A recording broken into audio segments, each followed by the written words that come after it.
Hello, ତମେ କେତେବେଳେ ଆସିବ? ଲେଟ୍ ହବ? ହଉ ହଉ ହଉ, ତମେ ଆସ, ଆସିଲେ ଆମେ ମିଶିକି ଖାଇବା। ନାଇଁ ନାଇଁ, ଯେତେ ଲେଟ୍ ହଉ, ରାତି ପାହିଯାଉ ପଛେ, ତମେ ଆସିଲେ ହିଁ ମୁଁ ଖାଇବି। ହଁ। ହ୍ୟାଲୋ, କ'ଣ 9ଟା ବାଜିଲାଣି, ଘରକୁ ଆସିବନି କି? ଭୋଜି ଅଛି?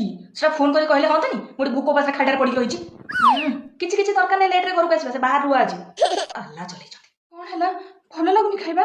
ଟିକେ ସମୟ ଅପେକ୍ଷା କର, ମୁଁ ଆଉ କ'ଣ ଟିକେ କରିକି ନେଇ ଆସୁଛି। ନାଇଁ ନାଇଁ, ମୁଁ ଜମା ଭଲ ସ୍ତ୍ରୀ ନୁହଁ, ତମକୁ ଭଲ ଟିକେ ଖାଇବାକୁ ବି ଦେଇପାରୁନି।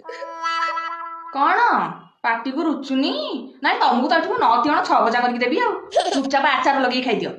ଶୁଣ, ଆଜି ମାଆଙ୍କ ସାଙ୍ଗରେ ଯୋଉ ଭଳିଆ କଥାବାର୍ତ୍ତା କଲ, ସେମିତି ଜମା ଆଉ କରିବନି। ତାଙ୍କୁ ଜମା ବି ଭଲ ଲାଗିଲାନି। ମୋର ବି ଭାରି ମନ ଦୁଃଖ ହେଲା।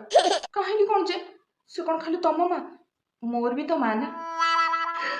ତମ ମା ସେଠି ମତେ ଏତେ କଥା କହିଦେଇ ଗଲେ, ତମ ପାଟିରୁ ଚୁ ବୋଧେ ବାହାରିଲାନି। ବେଙ୍ଗ ପୁରେଇଥାଅ ପାଟିରେ। ତମ ମା ପୁଅ ଦିଟାଙ୍କ ପାଇଁ ମୁଁ ମରିବି ରହିଥା। ଜୀବନଟାକୁ ନର୍କ କରିସାରିଲେଣି। ଏଡେ ଜୋରେ ଜ୍ୱର ହେଇଛି, ମତେ ଜମା ଭଲ ଲାଗୁନି। ମୁଁ ମନା କରୁଛି, ଏ ବର୍ଷା ଦିନେ ବାହାରେ ଆଇସ୍କ୍ରିମ ଖାଅନି। ତମେ ତ ଜମା ମୋ କଥା ଶୁଣୁନ। ତମ ଦେହ ଖରାପ ହେଲେ ମତେ ଜମା ଭଲ ଲାଗୁନି। ଆରେ କି ଅଜବ ଲୋକ, କେଡେ ଜୋରେ ଜ୍ୱର ତମକୁ ହେଇଛି, ଆଉ ଟିକେ ବର୍ଷା ଦିନେ ଯାଇକି ଆଇସ୍କ୍ରିମ ଖାଉନ ବାହାରେ। ଚାଲ ହସ୍ପିଟାଲ ଚାଲ। ଏମିତି କ'ଣ ଅନେଇଛ?